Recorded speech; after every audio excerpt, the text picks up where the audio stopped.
Hey YouTube, I thought I'd do a little show and tell of my 3D printer experiments. This is one of the first 3D prints I attempted. This was back in college around 2006, 2007. This was for my thesis project. I was experimenting with semiconductor devices. So this is a little chip of silicon carbide and this little design for an insulative holder. This is made out of like a sand filler 3D printed part, and so this is an insulative material and it's bolted onto my copper based test pad, and I had it such that a little bolt here could bring down a little contact, and I could make contact on the semiconductor material. So I thought it was kind of a nifty little test rig that I had come up with, and cool application of the 3D printer. Alright. Next thing I worked on was a 3D print. This is from Shapeways. This is alumide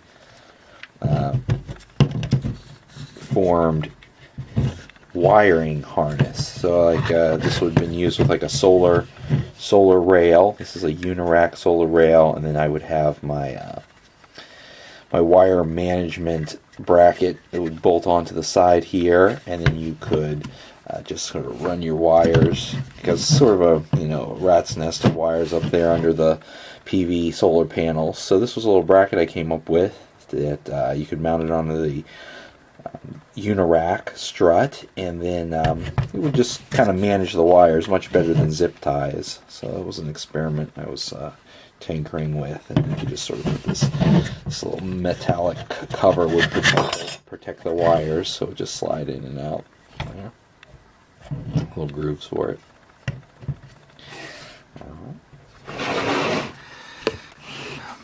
My third 3D print here is for my Spark speaker. This is a plasma speaker I designed. I've got these little insulator insulator terminals that sort of stand off from the ignition coils inside the Spark speaker enclosure. And I also printed out these little guard rings because I had to cut holes in the box. This contains all the electronics inside here. Let's take this out. So you can see I just epoxied them right onto the ignition coils, and here's all the electronics from my Spark speaker. And since I had to cut holes in the lid of this nice box, I just thought I'd make these nice little guard ring terminals, and they just sort of snap into the holes that I'd cut previously. They kind of dress it up a little bit. Just plug in my electrodes. Yeah. Let's get a song going and do a little demo.